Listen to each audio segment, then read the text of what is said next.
Hay un lugar en Australia donde el gobierno borró oficialmente su nombre del mapa, quitó todos los carteles de las carreteras, desactivó las rutas de acceso y básicamente le dijo al mundo entero que ese lugar ya no existe. Y lo hizo por una razón que te va a helar la sangre.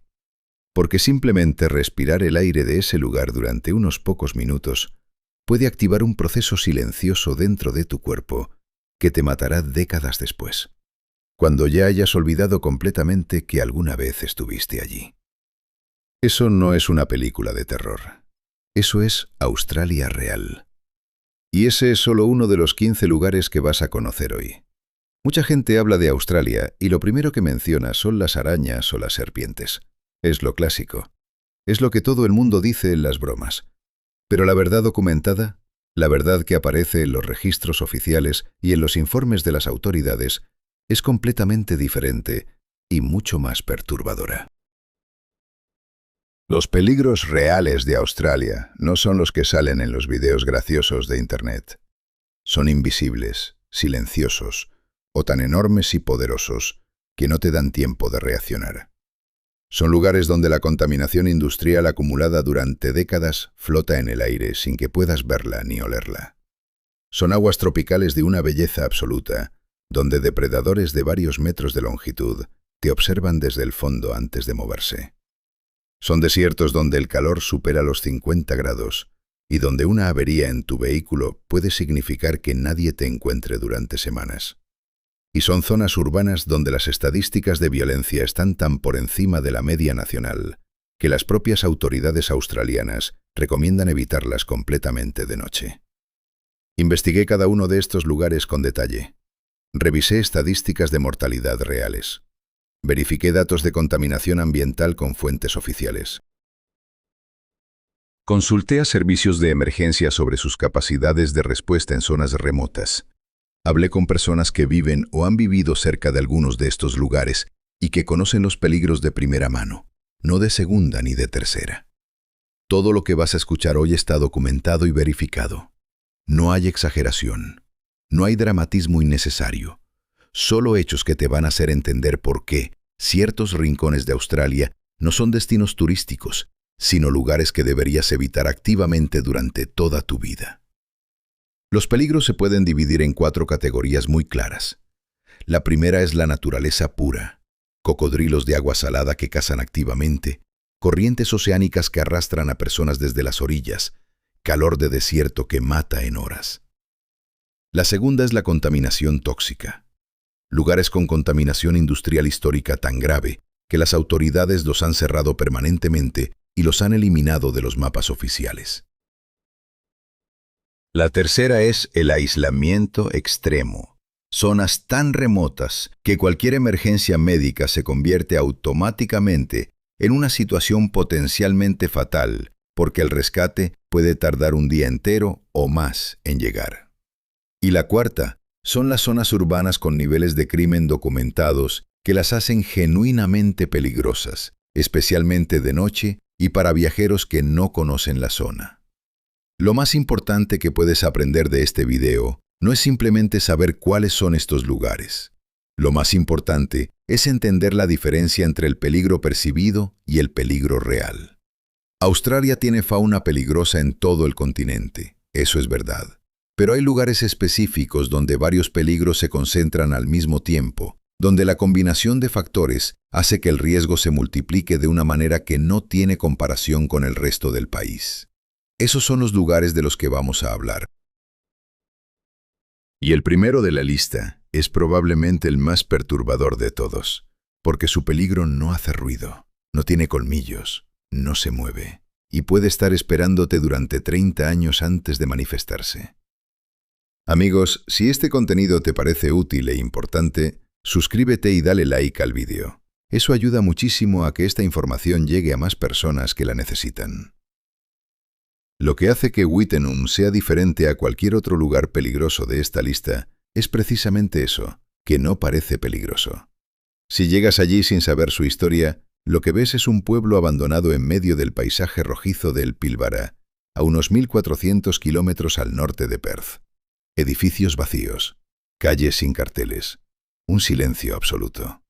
Quizás 3 personas que todavía viven allí por razones que nadie termina de entender del todo. A simple vista, parece uno de esos pueblos fantasma que los fotógrafos de viaje adoran explorar. El tipo de lugar que se ve en las redes sociales con filtros cálidos y comentarios sobre la belleza del abandono. Pero hay algo que no puedes ver con tus ojos, algo que no puedes sentir mientras caminas por esas calles, algo completamente invisible que se mueve con cada ráfaga de viento.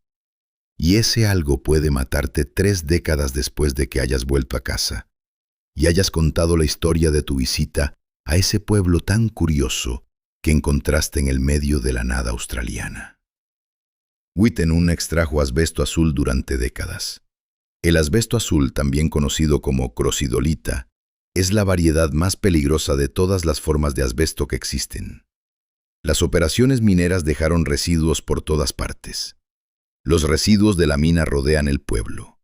Las fibras microscópicas están incrustadas en el suelo, en los edificios, en cada superficie. Y cuando el viento sopla, cosa que ocurre con frecuencia en esa región, esas fibras se levantan y flotan en el aire de forma completamente invisible.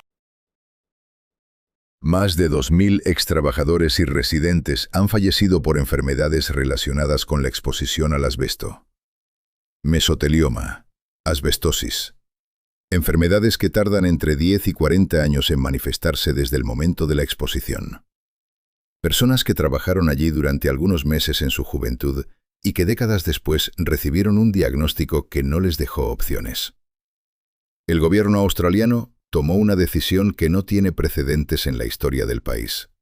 Eliminó Wittenoom de los mapas oficiales. No metafóricamente, sino de forma literal y administrativa. Desactivó las rutas de acceso. Quitó todos los carteles de las carreteras que llevaban hasta allí. Todo con el objetivo de que la gente dejara de ir. Porque la gente seguía yendo a explorar, a fotografiar, a curiosear. Y el gobierno sabía que cada visita, por breve que fuera, aumentaba el riesgo de exposición a fibras que pueden activar un proceso irreversible en el cuerpo humano. Las advertencias oficiales actuales son absolutamente inequívocas. No entres al pueblo bajo ninguna circunstancia. No te detengas a fotografiar. No explores los edificios abandonados. No camines por las calles. Incluso una exposición breve aumenta significativamente el riesgo de desarrollar mesotelioma años después.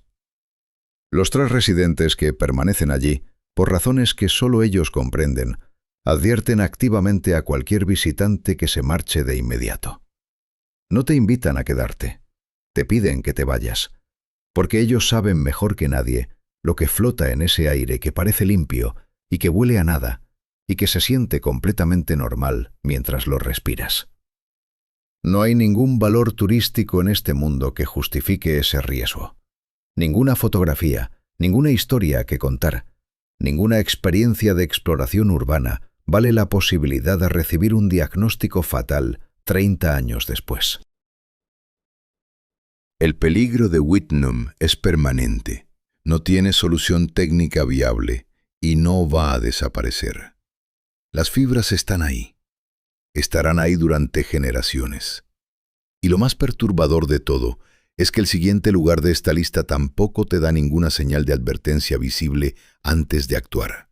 Solo que en ese caso, el tiempo de reacción no se mide en décadas, sino en segundos. Hay personas que entraron al agua a refrescarse durante unos minutos y nunca volvieron a salir.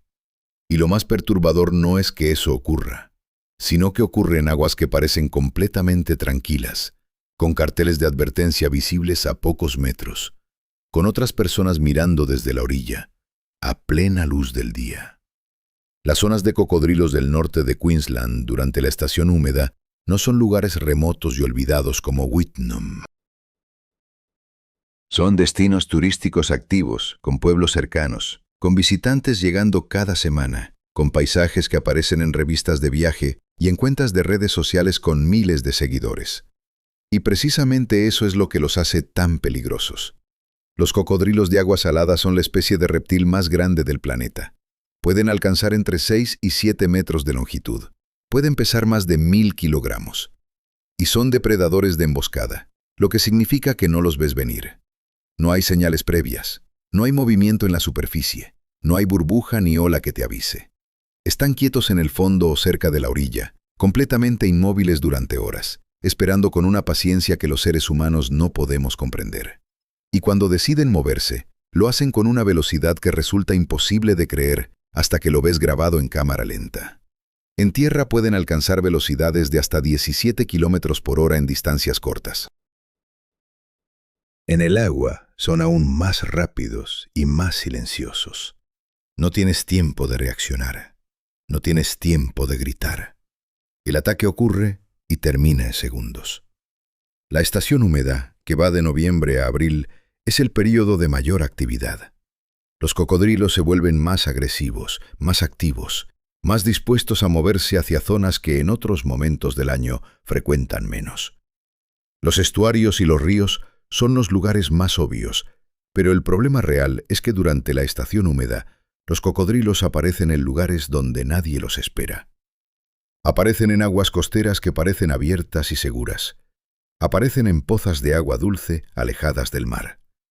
En casos documentados, han aparecido en piscinas privadas ubicadas cerca de ríos, habiendo entrado por su propio pie durante la noche. Un pescador que lleva años yendo al mismo punto del río, que conoce esa orilla como la palma de su mano, que nunca ha tenido el más mínimo problema, puede un día de noviembre encontrarse con que las condiciones han cambiado y que algo que no estaba antes ahora sí está, mirándolo desde el fondo del agua marrón. Los ataques fatales ocurren con una regularidad que las autoridades locales ya han dejado de calificar como sorprendentes. Pescadores desde las orillas que desaparecen sin dejar rastro. Nadadores en puntos que los lugareños consideraban seguros, que son atacados en aguas poco profundas. Campistas que instalaron su tienda demasiado cerca del borde de un río y que al día siguiente no están. Las búsquedas que siguen a estas desapariciones son devastadoras porque en muchos casos no se encuentra absolutamente nada. Un cocodrilo de ese tamaño no deja evidencia. Los carteles de advertencia están en los accesos. Las señales están pintadas en los muelles. Los guardaparques advierten verbalmente a los visitantes. Y aún así, cada año, alguien decide que el cartel es exagerado, que el agua se ve tranquila, que solo va a meter los pies un momento, que solo va a lavarse las manos en el río, que solo va a acercarse a la orilla para sacar una fotografía mejor. Y el cocodrilo que lleva horas inmóvil a 2 metros de distancia, completamente invisible bajo esa superficie oscura, registra el movimiento y actúa. Lo que hace que esta zona sea especialmente peligrosa para los turistas internacionales es exactamente lo que la hace tan atractiva visualmente. El norte de Queensland es espectacular. Las aguas son de colores que no parecen reales. La vegetación es densa y de un verde que no existe en la mayoría de los países del mundo. El calor húmedo, el sonido de los pájaros, la sensación de estar en un lugar completamente salvaje y completamente vivo, todo eso crea una atmósfera que desactiva el instinto de precaución. La belleza del lugar hace que los carteles de advertencia parezcan exagerados. Hace que la distancia entre tú y el agua parezca suficiente. Hace que la lógica ceda ante la emoción del momento. Y los cocodrilos llevan millones de años existiendo en exactamente ese tipo de entorno. Están perfectamente adaptados a un paisaje que a los seres humanos nos parece paradisíaco y a ellos simplemente les resulta familiar. Recuerda esto cuando llegues al número 13 de esta lista, porque ese lugar también tiene una belleza que engaña, solo que allí el peligro no viene del agua, sino de algo completamente diferente. Imagina que tu vehículo se detiene en medio de la nada, no hay cobertura móvil, no hay carretera visible en ninguna dirección. El sol está convirtiendo el interior del coche en un horno a 50 grados.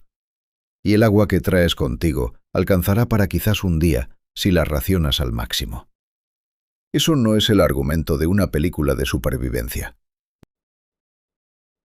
Eso es exactamente la situación en la que han acabado turistas reales en el interior del desierto de Simpson, y algunos de ellos no salieron de allí.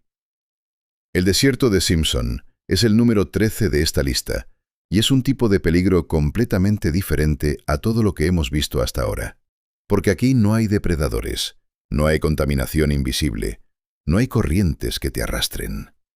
Aquí el enemigo es el propio entorno, y es un enemigo absolutamente implacable con cualquier error de preparación. El desierto de Simpson se extiende por las fronteras de Queensland, el Territorio del Norte y Australia del Sur. Es una zona masiva, completamente deshabitada, sin ningún asentamiento permanente en su interior. Más de 1000 dunas de arena roja paralelas cubren el terreno, creando un paisaje que desde el aire parece casi ordenado y desde el suelo resulta agotador e interminable. En verano, que en el hemisferio sur va de diciembre a febrero, las temperaturas superan los 50 grados de forma rutinaria. No es un récord excepcional. No es un día inusualmente caluroso. Es la temperatura habitual de un día normal de verano en ese desierto. A 50 grados el cuerpo humano pierde agua a una velocidad que la mayoría de las personas no puede calcular intuitivamente. El sudor se evapora antes de que lo notes. La sed llega cuando la deshidratación ya ha comenzado. Y si no tienes agua suficiente, el proceso se vuelve irreversible mucho antes de lo que crees. No hay agua en ningún punto del interior del desierto. Ninguna fuente natural, ningún arroyo, ningún pozo. No hay servicios de ningún tipo. No hay gasolineras. No hay puestos de socorro. No hay ningún lugar donde pedir ayuda. La cobertura móvil no existe en absoluto en esa zona. Y eso no es una cuestión de operador o de plan de datos. Es simplemente que no hay infraestructura física capaz de dar señal en cientos de kilómetros a la redonda. Un teléfono satelital no es un lujo para quienes se adentran en el Simpson. Es literalmente la única línea de contacto con el mundo exterior. Y si ese teléfono satelital se queda sin batería, se rompe o simplemente falla, la situación pasa de difícil a potencialmente fatal en cuestión de horas. Las muertes en el desierto de Simpson tienen todas el mismo patrón cuando los investigadores las analizan después. Alguien subestimó la distancia. Alguien calculó mal el agua que necesitaba. Alguien confió en que su vehículo aguantaría sin revisar el estado real de los neumáticos o del motor antes de partir. Alguien salió en la época del año equivocada pensando que el calor sería manejable. Los cuerpos a veces no se encuentran durante semanas, porque en ese desierto puedes recorrer cientos de kilómetros sin ver ningún rastro de otra persona. Y los equipos de búsqueda necesitan tiempo para cubrir esas distancias, incluso con vehículos preparados. Lo más inquietante de todo esto no es la estadística de muertes, sino el hecho de que absolutamente ninguna de esas personas salió de casa pensando que no iba a volver. Todas ellas pensaron que estaban suficientemente preparadas. Y el siguiente lugar de esta lista demuestra que a veces el peligro más grave no está en el interior de un desierto, sino en algo que puedes ver directamente frente a ti, a plena luz del día, desde un mirador turístico perfectamente señalizado. Una persona cayó al océano desde una plataforma rocosa con carteles de advertencia visibles, con vallas instaladas por las autoridades, con otras personas presentes a pocos metros, y su cuerpo apareció 2 días después, a varios kilómetros de distancia, arrastrado por las corrientes. Eso ocurrió en Bombo Beach y en las plataformas rocosas de Cayama, en Nueva Gales del Sur. Y no ocurrió una vez, sino que ocurre con una regularidad que las autoridades locales ya han documentado durante años. Este es el número 12 de la lista, y lo que lo hace diferente a los lugares anteriores es algo que resulta difícil de comprender hasta que lo ves con tus propios ojos. Las plataformas rocosas de esta zona de la costa sur de Nueva Gales del Sur son objetivamente espectaculares. Se extienden hacia el océano, creando estructuras naturales de una complejidad visual que los fotógrafos de naturaleza viajan desde el otro lado del mundo para capturar. El contraste entre la roca oscura, el blanco de la espuma y el azul profundo del agua es exactamente el tipo de imagen que acumula miles de interacciones en redes sociales. Y precisamente por eso la gente sigue yendo. Sigue saltando las vallas. Sigue ignorando los carteles. Sigue acercándose al borde para conseguir el ángulo perfecto, para sentir el spray del agua en la cara, para estar más cerca de esa belleza que desde detrás de la valla parece un poco menos intensa. El problema es la física del océano en esa zona, y la física no negocia con nadie. Las olas que llegan a esas plataformas no se anuncian, no vienen en series regulares y predecibles que te permitan calcular cuándo es seguro estar cerca del borde.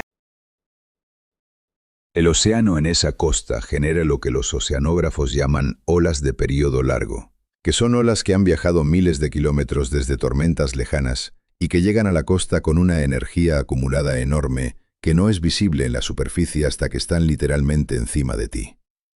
La plataforma puede parecer completamente seca durante varios minutos. El océano puede verse tranquilo, y entonces una ola que nadie vio venir barre la plataforma entera en cuestión de segundos, cubre la roca con medio metro de agua en movimiento a una velocidad que hace imposible mantenerse de pie y arrastra hacia el océano todo lo que encuentra a su paso. La roca mojada no ofrece ningún agarre. No hay nada a lo que sujetarse. Y una vez en el agua, las corrientes que rodean esas plataformas hacen que nadar de regreso sea una tarea que está más allá de las capacidades físicas de la mayoría de las personas, incluso de nadadores experimentados. Los pescadores que frecuentan estas plataformas conocen el riesgo. Muchos de ellos llevan trajes de neopreno y chalecos salvavidas precisamente porque saben que en cualquier momento pueden acabar en el agua. Aún así, pescadores experimentados que conocían esa costa durante años han sido alcanzados por olas que no calcularon bien. Los turistas que llegan sin ese conocimiento previo no tienen ni siquiera esa base de referencia. Ven la plataforma, ven las vistas, ven la valla. Deciden que la valla es una exageración burocrática diseñada para proteger al gobierno de demandas legales más que para protegerlos a ellos. Saltan. Se acercan al borde. Y el océano no hace distinción entre alguien que lleva años yendo allí y alguien que llegó esa mañana en un autobús turístico. Las muertes en estas plataformas tienen todas el mismo patrón perturbador. No ocurren durante tormentas. No ocurren en condiciones que nadie en su sano juicio elegiría para acercarse a una plataforma rocosa junto al mar. Ocurren en días aparentemente tranquilos, con sol, con viento moderado, con un océano que desde la orilla parece perfectamente manejable. Esa es la trampa. La calma visible no refleja lo que está pasando en las capas de agua debajo de la superficie, ni la energía que viaja desde tormentas que ocurrieron hace días a miles de kilómetros de distancia. Y cuando esa energía llega a la plataforma, lo hace sin previo aviso y con una fuerza que resulta imposible de resistir. Los cuerpos aparecen días después, porque las corrientes de esa zona los arrastran lejos antes de que los equipos de rescate puedan localizarlos. Algunos no se encuentran nunca. Las familias se quedan sin ese cierre que necesitan y que el océano simplemente no les da. Lo que une a Bombo Beach con los lugares anteriores de esta lista es algo que ya estamos viendo como patrón, y es que el peligro más grave siempre está donde menos lo esperas. En Wittenum, el peligro es invisible y silencioso.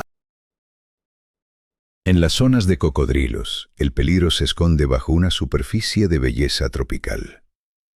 En el desierto de Simpson, el peligro es el propio entorno que parece estático e inofensivo hasta que algo falla.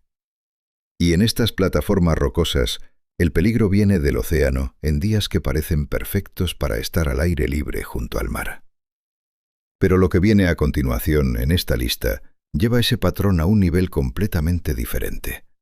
Porque el siguiente lugar concentra simultáneamente varios tipos de peligro al mismo tiempo, y algunos de ellos no tienen ninguna señal de advertencia visible, ningún cartel, ninguna valla, nada que te indique que estás en territorio donde el margen de error es cero.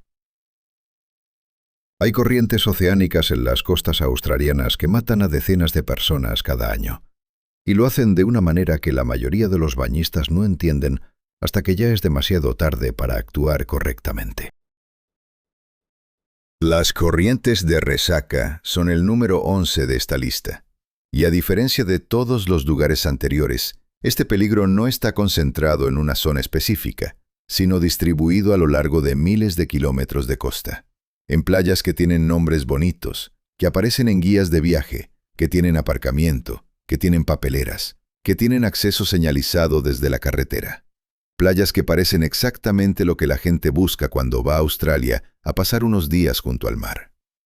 Una corriente de resaca se forma cuando el agua que las olas empujan hacia la playa necesita volver al océano y encuentra un canal de menor resistencia, generalmente un punto donde el fondo marino cambia de profundidad o donde hay una ruptura en el banco de arena. En ese punto el agua se mueve hacia afuera con una velocidad que puede superar los 2 metros por segundo.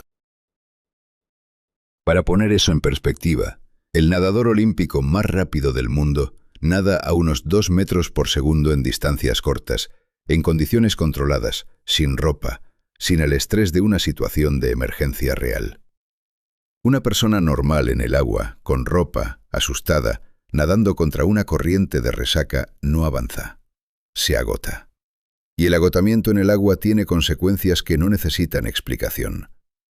Lo que hace que las corrientes de resaca sean tan consistentemente letales no es que sean imposibles de sobrevivir, porque no lo son. La técnica correcta para escapar de una corriente de resaca es conocida, está documentada, se enseña en los programas de seguridad acuática desde hace décadas. Nadas paralelo a la orilla hasta salir del canal de la corriente. Luego regresas en diagonal hacia la playa. Eso es todo. Eso funciona. El problema es que cuando alguien entra en pánico dentro del agua, la respuesta instintiva no es nadar paralelo a la orilla. La respuesta instintiva es nadar directamente hacia la playa, directamente contra la corriente, con toda la energía disponible. Y esa respuesta instintiva es exactamente lo que agota a las personas, hasta el punto en que ya no pueden mantenerse a flote.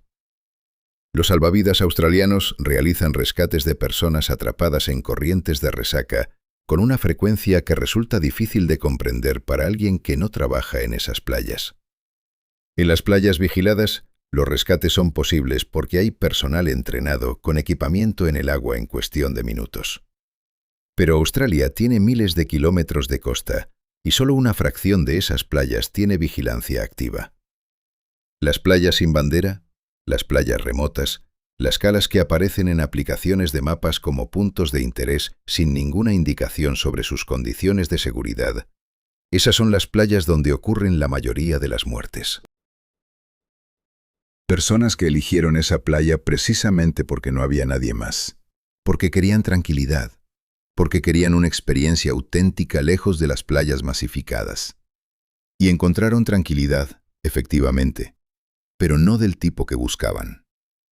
Las estadísticas de ahogamientos en costas australianas muestran algo que los expertos en seguridad acuática llevan años intentando comunicar sin el éxito que desearían.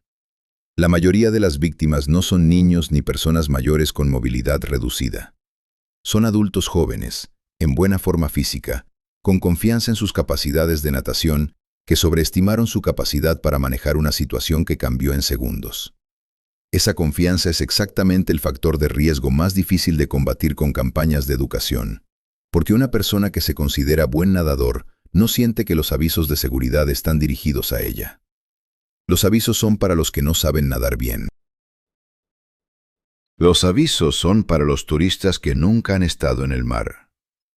Y esa lógica, repetida millones de veces en la cabeza de millones de personas a lo largo de los años, es la que aparece una y otra vez en los informes de investigación que siguen a cada ahogamiento documentado en las costas australianas. Pero lo que viene después en esta lista hace que todas estas corrientes parezcan un peligro completamente manejable en comparación, porque el siguiente lugar combina el aislamiento extremo con algo que ningún equipo de rescate puede resolver por rápido que llegue. Hay un lugar en el territorio del norte donde los equipos de emergencia han llegado a destino y ya no había nada que hacer. No porque tardaran demasiado, sino porque las distancias son tan brutales que incluso respondiendo con la máxima velocidad posible, el tiempo de traslado supera con creces lo que el cuerpo humano puede tolerar en ciertas situaciones. Eso es el Outback remoto australiano en su versión más extrema, Y el número 10 de esta lista concentra ese tipo de aislamiento en una zona específica que combina distancias imposibles con condiciones climáticas que no perdonan ningún error, por pequeño que sea.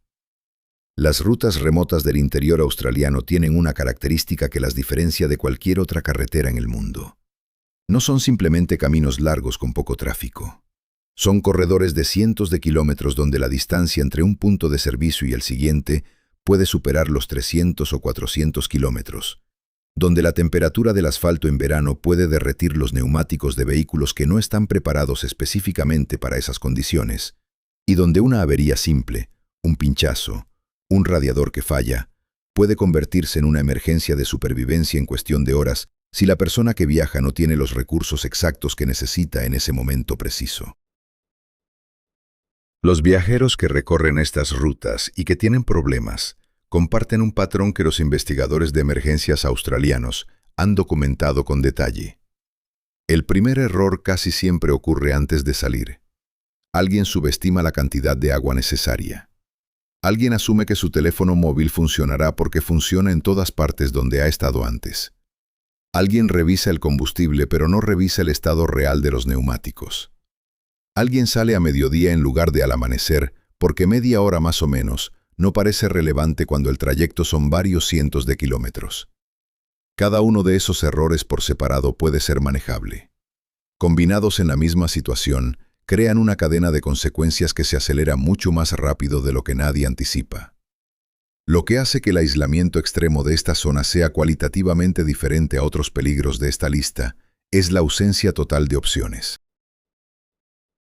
En una corriente de resaca, tienes la opción de nadar correctamente o de nadar incorrectamente. En una zona de cocodrilos, tienes la opción de respetar las advertencias o de ignorarlas. En las plataformas rocosas, tienes la opción de quedarte detrás de la valla o de saltarla.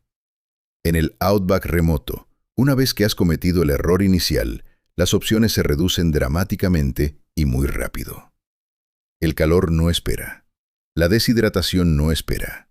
El sol que entra por el parabrisas de un vehículo detenido en medio de la nada convierte el interior en un espacio inhabitable en menos tiempo del que nadie que no lo haya vivido puede imaginar.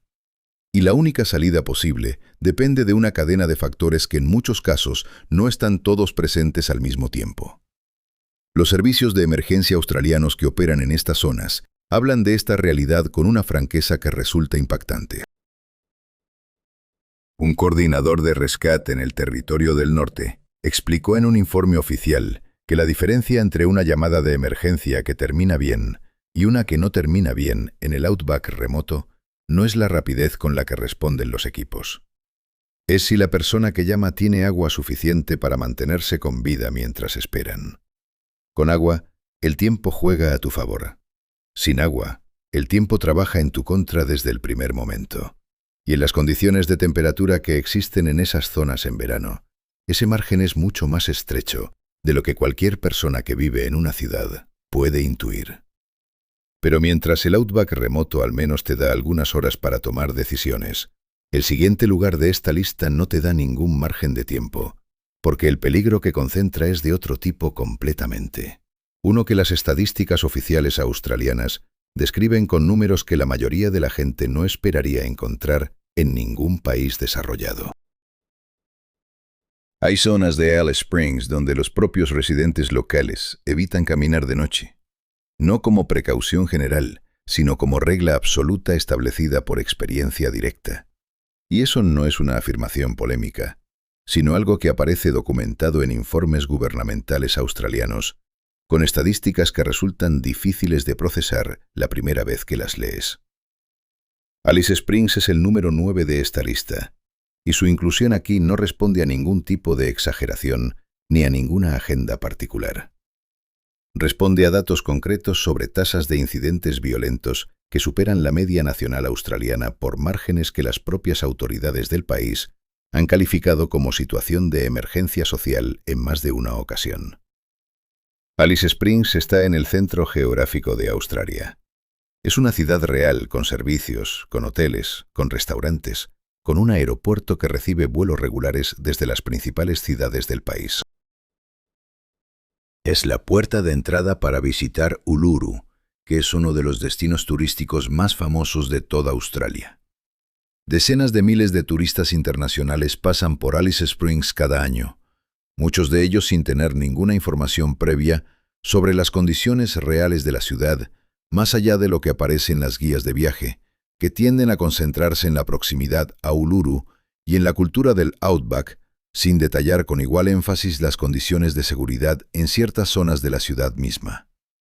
Los incidentes violentos en Alice Springs se concentran en horarios nocturnos y en zonas específicas de la ciudad, y están directamente vinculados a una combinación de factores que las autoridades australianas llevan años intentando abordar, con resultados que ellas mismas califican como insuficientes. El consumo excesivo de alcohol es el factor más documentado. Las restricciones de venta de alcohol en Alice Springs han sido modificadas múltiples veces en la última década en distintas direcciones, endureciéndolas y luego suavizándolas, porque el problema no responde a soluciones simples, y las consecuencias de cada cambio de política generan debates intensos, tanto dentro como fuera de la ciudad. Lo que no varía es la estadística. Las tasas de agresiones en Alice Springs son consistentemente más altas que en ciudades australianas comparables en tamaño y en nivel de servicios. Lo que hace que Alice Springs sea especialmente relevante para esta lista es que el peligro no es intuitivo para un visitante que llega sin información previa. La ciudad tiene la apariencia de cualquier ciudad pequeña australiana durante el día. Los comercios están abiertos, la gente camina por las calles, los hoteles funcionan con normalidad. La situación cambia a partir de determinadas horas de la noche, y cambia de una manera que un turista internacional que no conoce la ciudad no tiene forma de anticipar simplemente observando el entorno durante las horas diurnas. Los informes de incidentes que involucran a visitantes que estaban en el lugar equivocado a la hora equivocada sin información previa suficiente son suficientemente frecuentes como para que los propios operadores turísticos locales hayan desarrollado protocolos específicos para gestionar los desplazamientos nocturnos de sus clientes. La violencia que ocurre en Alice Springs no está dirigida específicamente a turistas. Eso es importante entenderlo. Los turistas no son objetivos buscados. Pero la violencia aleatoria en espacios públicos nocturnos no distingue entre residentes y visitantes, y un turista que no conoce la ciudad, que no sabe qué zonas evitar, que no tiene el contexto local para leer correctamente las señales de una situación que se está volviendo peligrosa, está en una posición de desventaja significativa respecto a alguien que lleva años viviendo allí. Los informes policiales y los datos del gobierno australiano sobre esta situación son públicos y accesibles para quien quiera leerlos. No son rumores ni percepciones subjetivas. Son números registrados con metodología oficial. Y esos números indican claramente que Alice Springs requiere un nivel de precaución específico, especialmente de noche y especialmente en las zonas que los propios residentes locales identifican como problemáticas. Pero lo que viene a continuación en esta lista pone a Alice Springs en perspectiva de una manera que nadie que no conozca Australia profundamente podría anticipar. Porque el siguiente lugar combina el peligro urbano con algo que las ciudades grandes australianas no tienen. Y la combinación crea una situación que los propios australianos que viven fuera del territorio del norte encuentran difícil de creer cuando leen las estadísticas por primera vez. Darwin tiene la tasa de agresiones por habitante más alta de cualquier capital australiana.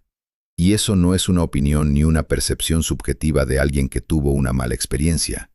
Es un dato que aparece publicado en los informes anuales de estadísticas criminales del gobierno del territorio del norte, con metodología oficial y con comparativas entre ciudades que lo confirman año tras año. Darwin es el número 8 de esta lista, y lo que la diferencia de Alice Springs, que ya vimos antes, es que Darwin es una ciudad grande, es una capital territorial, tiene una infraestructura urbana completa, tiene una economía activa, tiene turismo internacional establecido, y aún así, sus cifras de incidentes violentos la colocan en una categoría que la mayoría de los visitantes internacionales no esperan encontrar en ninguna ciudad australiana. Darwin está en el extremo norte de Australia en la costa del Mar de Timor. Su clima es tropical, con una estación húmeda que va de octubre a abril y una estación seca, que es cuando la mayoría de los turistas eligen visitarla. Durante la estación seca, Darwin es genuinamente agradable. Las temperaturas son manejables, el cielo está despejado casi todos los días. Los mercados nocturnos al aire libre son activos y populares, y la ciudad tiene una energía que refleja su posición como punto de encuentro entre la Australia continental y las culturas del Pacífico y del sudeste asiático. Es una ciudad que en condiciones normales y en horarios normales resulta perfectamente accesible para cualquier visitante. El problema de Darwin no es el clima ni la geografía. El problema de Darwin es una combinación de factores que las autoridades del territorio del norte llevan décadas intentando abordar con resultados parciales. El calor extremo, que en la estación húmeda crea condiciones de temperatura y humedad que resultan físicamente agotadoras para cualquier persona que no está aclimatada, el aislamiento relativo respecto a las grandes ciudades del sur del país, la disponibilidad de alcohol en una ciudad donde las noches son calurosas y largas, y una concentración de población con niveles de desventaja socioeconómica significativos, crean un entorno donde los incidentes violentos ocurren con una frecuencia que supera ampliamente la media nacional. Las agresiones en espacios públicos nocturnos no son eventos excepcionales en Darwin. Son estadísticamente frecuentes hasta el punto de que los propios residentes de la ciudad han desarrollado hábitos de comportamiento específicos para gestionarlas. Hábitos que un visitante recién llegado no tiene y que nadie le explica cuando reserva su hotel. Lo que hace que Darwin sea especialmente relevante para esta lista es el factor de aleatoriedad. Los incidentes que involucran a personas ajenas a los conflictos locales ocurren porque la violencia en espacios públicos nocturnos no está organizada ni dirigida. Es violencia circunstancial, impulsada por el consumo de alcohol, por el calor, por situaciones que escalan rápidamente y que involucran a quien está cerca en ese momento. Un turista que sale a caminar de noche por el centro de Darwin, sin conocer las zonas problemáticas y sin saber leer las señales de una situación que se está deteriorando, puede acabar involucrado en algo que no tiene absolutamente nada que ver con él, simplemente por estar en el lugar equivocado, en el momento equivocado. Los informes de casos que involucran a visitantes internacionales en Darwin incluyen exactamente ese tipo de situaciones con una regularidad que las autoridades turísticas locales prefieren no publicitar, pero que los datos policiales registran con precisión. Los salvavidas, los equipos de emergencia, los coordinadores de rescate en zonas remotas, todos los profesionales que trabajan con los peligros de Australia que hemos visto en esta lista, tienen una cosa en común cuando hablan de su trabajo. Dicen que el problema nunca es la falta de información. La información está disponible. Las advertencias existen. Los datos son públicos. El problema es que la gente no cree que la advertencia se aplique a ella específicamente. Ese mecanismo psicológico, esa convicción de que los riesgos documentados afectan a otros, pero no a uno mismo, es exactamente lo que conecta a Darwin con todos los lugares anteriores de esta lista. Y es exactamente lo que hace que el siguiente lugar sea tan perturbador, porque es un lugar donde ese mecanismo psicológico opera con especial intensidad debido a algo que ningún otro lugar de esta lista tiene en la misma medida. Hay playas en el norte de Australia donde los cocodrilos han atacado carpas durante la noche mientras las personas dormían dentro. Y esas playas tienen arena blanca, agua turquesa y el tipo de aislamiento total que los viajeros buscan activamente cuando quieren escapar del turismo masificado. Esa combinación, belleza extrema más peligro extremo más aislamiento total, es lo que define al número 7 de esta lista y lo que lo convierte en uno de los lugares más engañosos de todos los que hemos visto hasta ahora. Porque todos los lugares anteriores tienen al menos algún elemento visual que, si prestas atención, te indica que algo no está del todo bien. Wittenham parece un pueblo abandonado. El desierto de Simpson parece inhóspito. Alice Springs y Darwin tienen momentos en que la tensión es perceptible. Pero estas playas remotas del norte de Australia parecen exactamente lo que cualquier persona en el mundo consideraría un lugar perfecto. El norte de Australia tiene cientos de kilómetros de costa que no aparecen en ninguna guía turística convencional, que no tienen acceso señalizado desde carreteras principales, que requieren vehículos con tracción en las 4 ruedas para llegar, y que cuando llegas a ellas, presentan una belleza que resulta genuinamente difícil de describir con palabras. La arena es fina y clara. El agua en la orilla es poco profunda y cálida. La vegetación llega casi hasta el borde de la playa en algunos puntos. El silencio es absoluto, salvo por el sonido del agua.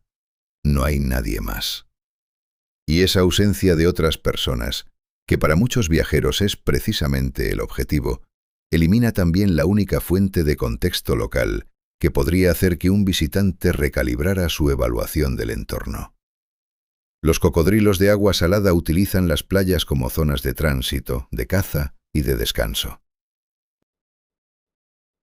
Durante la estación húmeda, que ya hemos visto que es el periodo de máxima actividad para estos animales, los cocodrilos se desplazan activamente entre el interior y la costa, siguiendo las vías de agua que las lluvias crean temporalmente y que conectan ecosistemas que en la estación seca están separados. Una playa que en agosto, en plena estación seca, podría ser relativamente segura porque la actividad de los cocodrilos en esa zona específica es baja, puede en enero ser una zona de paso activo para animales que se están desplazando o que están cazando a lo largo de la línea de costa.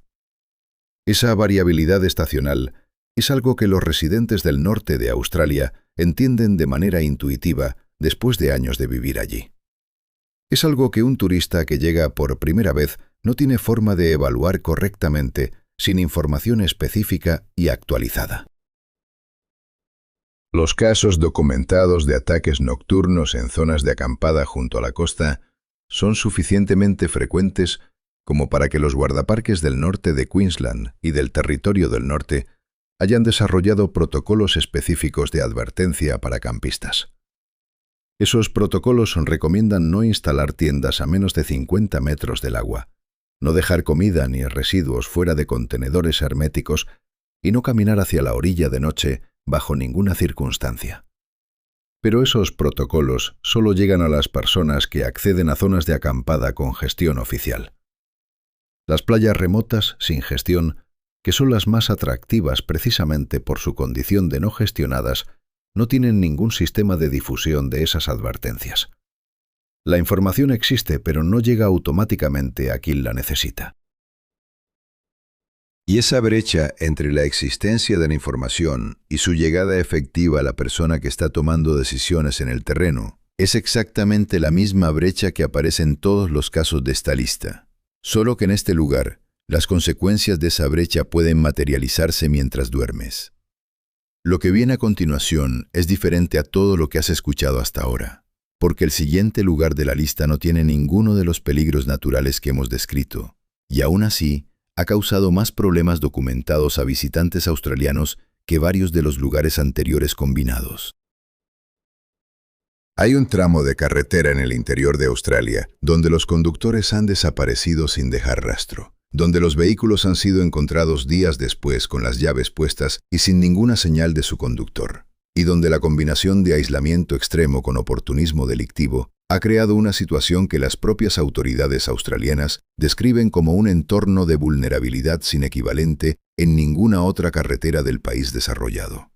La carretera Stuart, que atraviesa el centro de Australia de norte a sur conectando Adelaide con Darwin a través de más de 3.000 kilómetros de outback, es el número 6 de esta lista, y lo que la hace diferente a todos los peligros naturales que hemos descrito hasta ahora es que aquí el peligro no viene del entorno, sino de las personas. Y eso crea una dinámica completamente distinta que muchos viajeros no tienen en su radar cuando planifican recorrerla.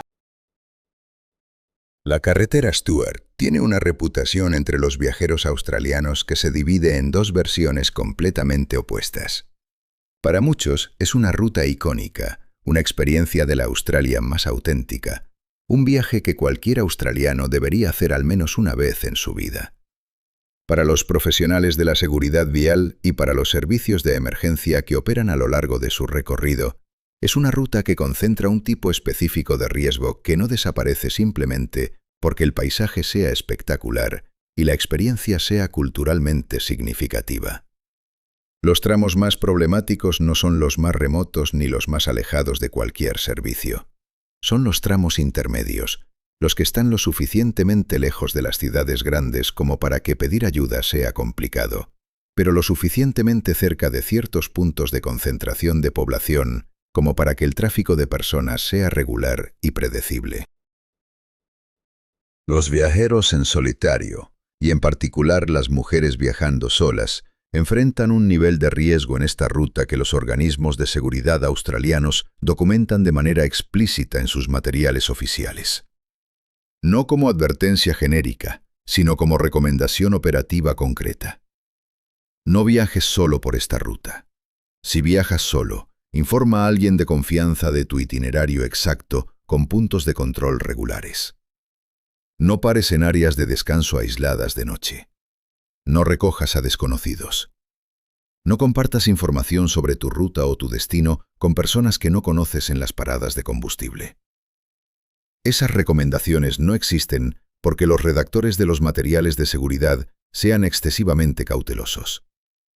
Existen porque los incidentes que las motivaron están documentados en los registros policiales del Territorio del Norte y de Australia del Sur con suficiente frecuencia como para justificar su inclusión en materiales de distribución pública. Lo que hace que la carretera Stuart sea especialmente difícil de gestionar como riesgo es que la mayor parte del trayecto es completamente normal y sin incidentes de ningún tipo. La inmensa mayoría de los viajeros que la recorren llegan a su destino sin ningún problema. Eso crea una experiencia estadística que lleva a muchas personas a concluir que las advertencias son exageradas, porque conocen a 10 o 20 personas que hicieron ese viaje sin ningún problema. Pero los incidentes que sí ocurren tienden a ser graves y tienden a involucrar a personas que tomaron exactamente las decisiones que las advertencias desaconsejan. Parar de noche en un área de descanso aislada. Aceptar ayuda de desconocidos cuando tuvieron un problema mecánico. Compartir su itinerario con personas que encontraron en una parada de combustible y que parecían simpáticas y confiables. La vulnerabilidad en la carretera Stuart no viene de una amenaza constante y omnipresente. Viene de momentos específicos de exposición que se pueden evitar con decisiones concretas tomadas antes de que la situación se desarrolle. Y lo que viene a continuación en esta lista demuestra que a veces el peligro más subestimado de Australia no está en ninguna carretera ni en ningún entorno natural, sino en algo que millones de personas hacen cada verano sin pensarlo dos veces. Cada año en Australia mueren personas en el mar por una razón que tiene solución técnica conocida, que tiene señalización visible en todas las playas vigiladas del país, que tiene campañas de comunicación activas desde hace décadas y que aún así sigue causando el mismo número de fallecimientos con una consistencia que los expertos en seguridad acuática describen como uno de los problemas de salud pública más frustrantes del país, precisamente porque la solución es conocida y disponible, y la gente sigue sin aplicarla. Las medusas de caja, también conocidas como avispas de mar, son el número 5 de esta lista, y son un tipo de peligro que encaja perfectamente en el patrón que hemos ido viendo a lo largo de este video. Invisible a simple vista, concentrado en zonas de gran belleza natural y consistentemente subestimado por personas que no tienen experiencia directa con él. Las medusas de caja australianas, y en particular la especie conocida como Chironex fleckeri, son consideradas por los toxicólogos como uno de los animales más venenosos del planeta. Sus tentáculos pueden alcanzar varios metros de longitud. El contacto con esos tentáculos inyecta un veneno que actúa sobre el sistema cardiovascular con una velocidad que en casos graves puede resultar fatal en cuestión de minutos. El dolor que produce el contacto es descrito por las personas que lo han sobrevivido como una experiencia que supera cualquier referencia de dolor previo que tuvieran. No es el tipo de picadura que se trata con hielo y con tiempo. Es una emergencia médica activa que requiere atención especializada inmediata. Las aguas del norte de Queensland y del Territorio del Norte son el hábitat principal de estas medusas durante los meses más cálidos, que coinciden exactamente con la estación húmeda que ya hemos mencionado varias veces en este vídeo, como el período de mayor actividad de los cocodrilos.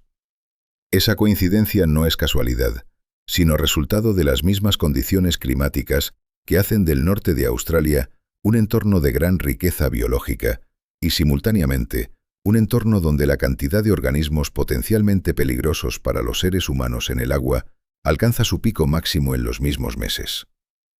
Las redes de protección contra medusas existen en algunas playas de la región, pero cubren una fracción minúscula de la costa disponible. Las playas sin red, que son la mayoría, no tienen ninguna barrera física entre el bañista y las medusas que pueden estar presentes en el agua en cualquier momento. Lo que hace que las medusas de caja sean especialmente peligrosas para los visitantes no es solo su veneno, sino su invisibilidad práctica. Son prácticamente transparentes en el agua. En condiciones normales de visibilidad marina, son imposibles de detectar antes de entrar en contacto con ellas. No hay ninguna señal previa. El agua puede verse completamente limpia y despejada, y contener medusas activas a centímetros de donde estás nadando. Los lugareños del norte de Queensland desarrollan con el tiempo un conjunto de hábitos que reducen significativamente el riesgo. Entrar al agua únicamente en playas con redes de protección activas durante la temporada. Llevar trajes de protección tipo licra que cubren la mayor parte de la piel expuesta. Revisar los avisos locales antes de entrar al agua en cualquier punto de la costa norte. Pero un visitante internacional que llega en diciembre o en enero, que ve una playa de arena blanca con agua turquesa y que no tiene ningún referente previo sobre las medusas de caja australianas, no tiene ninguno de esos hábitos ni ninguna de esas referencias. Ve agua bonita, ve a otras personas cerca de la orilla y entra. Lo que ninguno de los lugares anteriores de esta lista tiene en común con el siguiente es algo que cambia completamente la escala del problema. Porque el número 4 de esta lista no afecta a decenas de personas al año, sino potencialmente a cualquier persona que visite una zona específica de Australia sin saber exactamente qué buscar antes de dar un solo paso. Hay una zona del interior de Australia donde el suelo mismo puede matarte.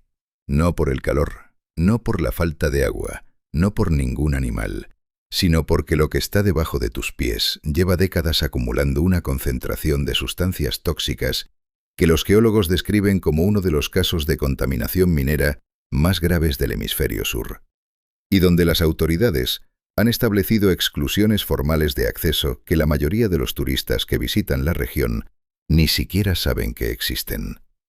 Mount Isa, en Queensland, es el número 4 de esta lista, y lo que lo diferencia de Wittenoom, que ya vimos al principio de este vídeo, es la escala del problema y la forma en que ese problema afecta no solo a quienes visitan la zona, sino a quienes viven en ella de manera permanente.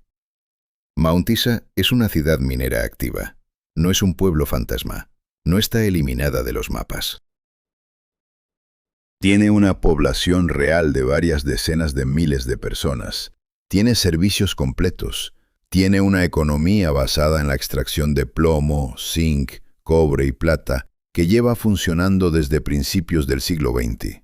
Y precisamente esa actividad minera continuada durante décadas, en una época en que los estándares de control ambiental eran inexistentes o completamente insuficientes, ha dejado un legado de contaminación en el suelo y en el aire de la región que los estudios científicos independientes han documentado con una consistencia que resulta difícil de ignorar, aunque algunos sectores hayan intentado relativizarla durante años.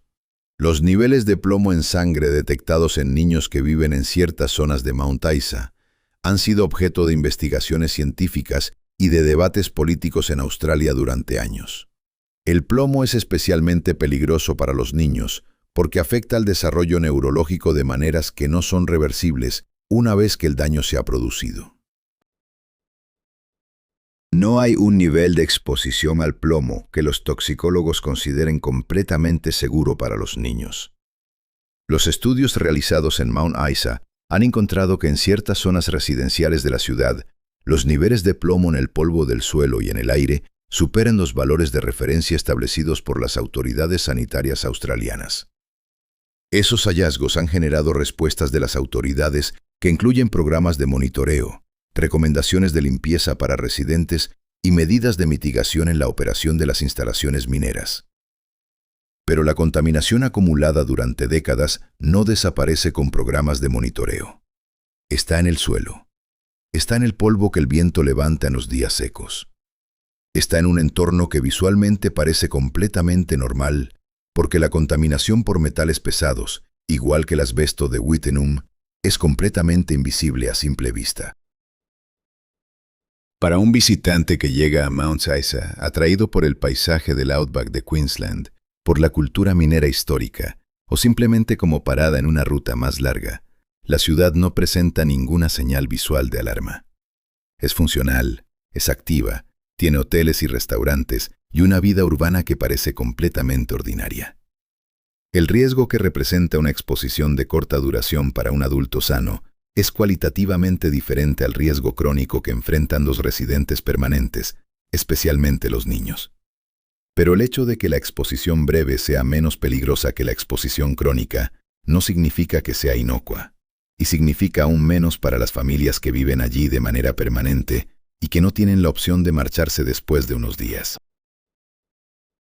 Esa asimetría entre el riesgo del visitante y el riesgo del residente es uno de los aspectos más perturbadores de Mount Isa como lugar.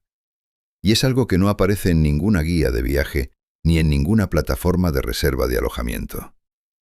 Lo que viene a continuación en esta lista es diferente en naturaleza, pero igual de perturbador en sus consecuencias. Porque el número 3 concentra una combinación de peligros que ningún otro lugar de esta lista iguala en términos de variedad simultánea de amenazas activas. Existe un lugar en Australia donde puedes entrar caminando por tu propio pie, con el sol brillando, con otras personas a tu alrededor, en un entorno que parece perfectamente normal, y donde en el mismo espacio de 100 metros puedes estar expuesto simultáneamente a contaminación química, a condiciones de aislamiento que complican cualquier respuesta de emergencia, y a un entorno social que los propios servicios de seguridad australianos clasifican como de riesgo elevado para visitantes sin experiencia previa en la zona. Marble Bar, en el Pilbara de Australia Occidental, es el número 3 de esta lista, y es el lugar donde más claramente se ve el patrón que hemos ido construyendo a lo largo de todo este vídeo. Porque Marble Bar no es peligroso por una sola razón, sino por varias que se refuerzan mutuamente de una manera que hace que el riesgo total sea mayor que la suma de sus partes individuales. Marble Bar tiene el récord histórico de temperatura más alta sostenida durante más días consecutivos registrado en Australia.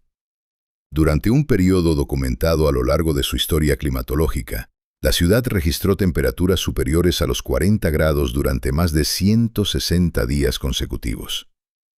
Eso no es un evento excepcional en la historia de Marble Bar. Es una descripción de su climatología normal en el período de verano. El calor en Marble Bar no es el calor del desierto de Simpson, que es extremo pero esperado por cualquiera que sepa lo que es ese desierto. Es el calor de una ciudad habitada, con infraestructura, con aparcamiento, con un pub que sigue funcionando, con un entorno urbano que crea la ilusión de que las condiciones son manejables porque hay paredes y techo y la posibilidad aparente de refugiarse. Esa ilusión de manejabilidad es exactamente lo que hace que el calor de Marble Bar sea más traicionero que el calor del desierto abierto. Porque en el desierto abierto, nadie subestima las condiciones. En una ciudad con pub y aparcamiento, la gente asume automáticamente que puede manejar lo que sea que haga fuera. La región del Pilbara donde se encuentra Marble Bar concentra además una actividad minera histórica y actual que ha dejado su huella en el entorno de maneras que van más allá de lo puramente estético. Los residuos de operaciones antiguas están presentes en el paisaje de la región en formas que no siempre están claramente señalizadas ni delimitadas. La combinación de calor extremo, aislamiento relativo y la presencia de ese tipo de legado industrial en el entorno crea un conjunto de condiciones que requieren un nivel de precaución que la mayoría de los visitantes no llevan en su lista de preparativos cuando planifican una visita a la zona, atraídos por el paisaje rojizo del Pilbara y por la historia minera de la región. Lo que hace que Marble Bar sea especialmente relevante como número 3 de esta lista es que representa el tipo de peligro más difícil de comunicar y de gestionar, el peligro difuso, el que no tiene un punto de origen claro, el que no se puede señalizar con una valla o un cartel, porque está distribuido en el entorno de una manera que no permite delimitar exactamente dónde empieza y dónde termina. Wittenum tiene fibras de asbesto en el aire de un pueblo específico que se puede evitar completamente no yendo allí. Mount Isa tiene contaminación por metales pesados en zonas identificadas de una ciudad específica.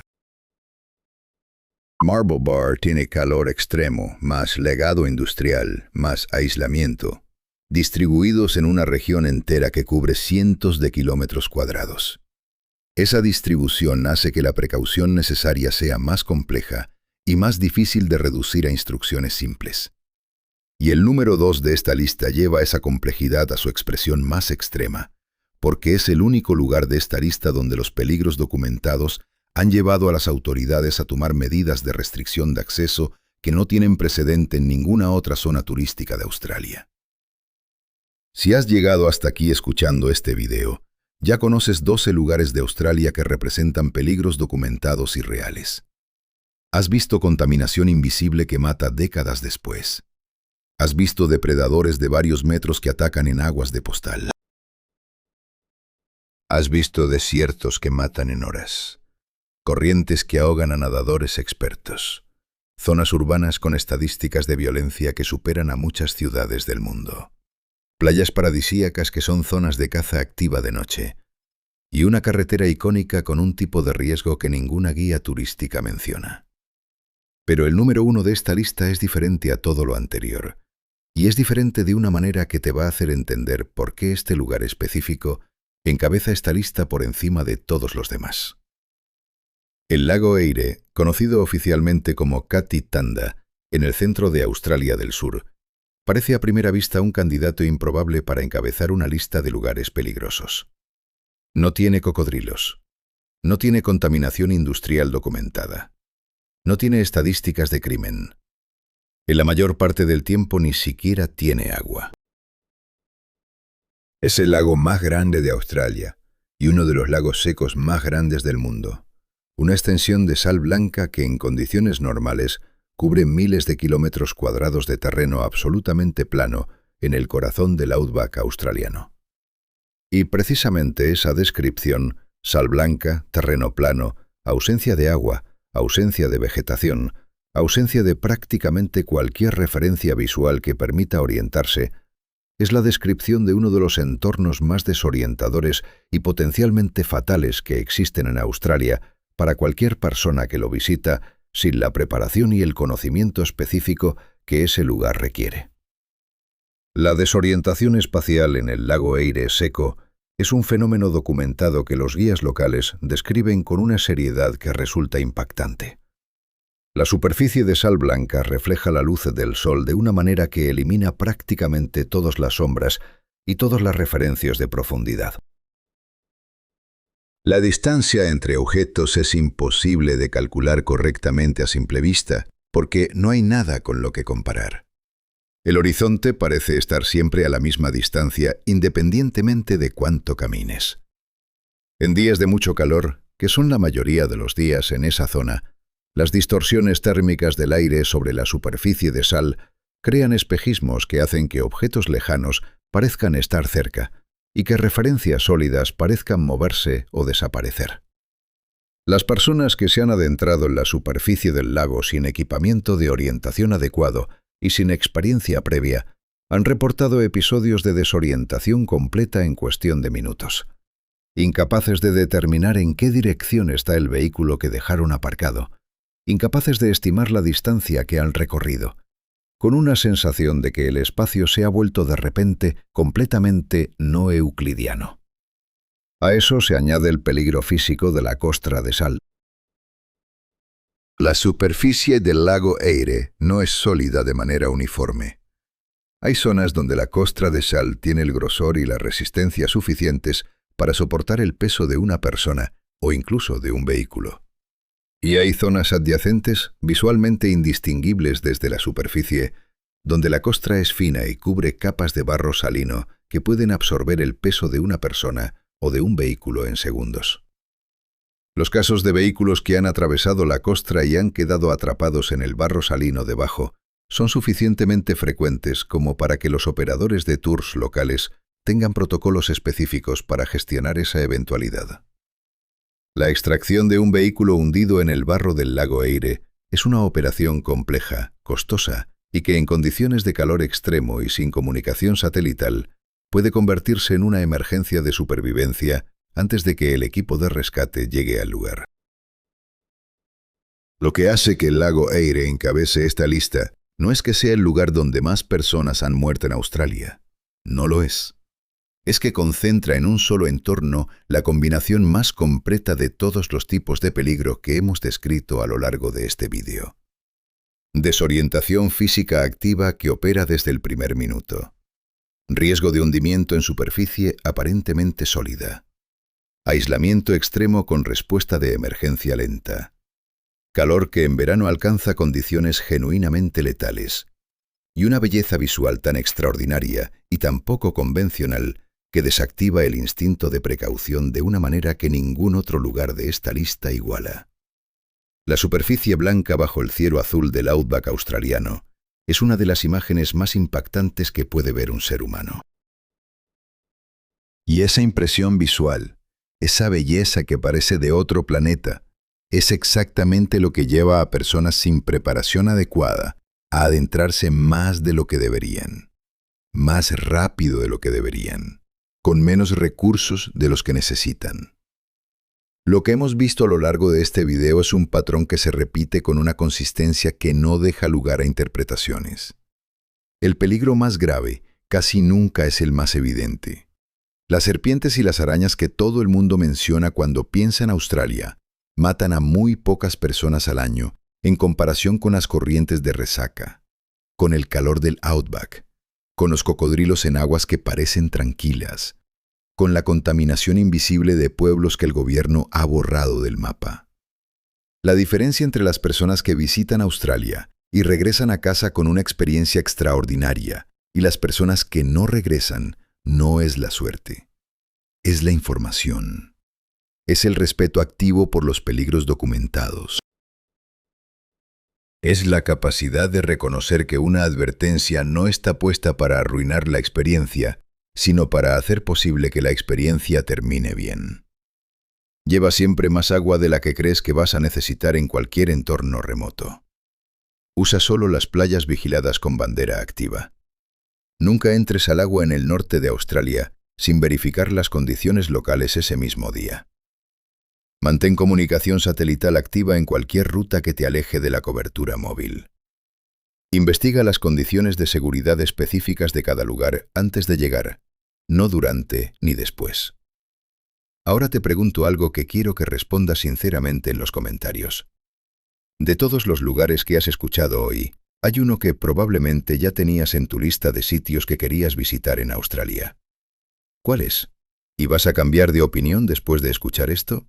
¿O crees que con la preparación adecuada el riesgo es asumible?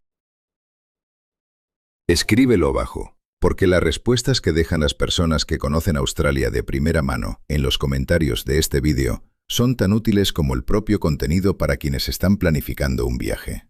Si este vídeo te ha dado información que no tenías antes, dale like y suscríbete al canal. Cada like ayuda a que esta información llegue a más personas que están planificando visitar Australia y que necesitan conocer estos datos antes de tomar decisiones. Nos vemos en el próximo vídeo.